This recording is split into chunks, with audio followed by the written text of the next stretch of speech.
গর্ভাবস্থায় যদি কারো গর্ভাশয়ের মধ্যে বা ওভারিতে সিস্ট ধরা পড়ে তাহলে কি করবে? এটা কিন্তু অনেকেই মনে করেন যে সিস্ট হয়েছে, এখন বাচ্চা পেটে, কিভাবে কি চিকিৎসা হবে?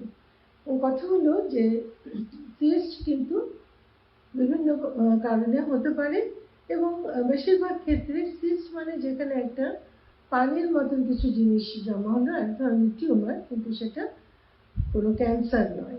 কাজেই এবং এটার সাইজ কতখানি সেটার উপরে কিন্তু চিকিৎসাটা নির্ভর করে।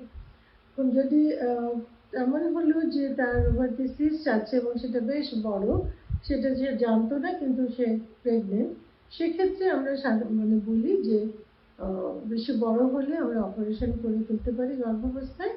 সেটা গর্ভাবস্থার 12 সপ্তাহ বা 14 সপ্তাহের পরে করা যেতে পারে।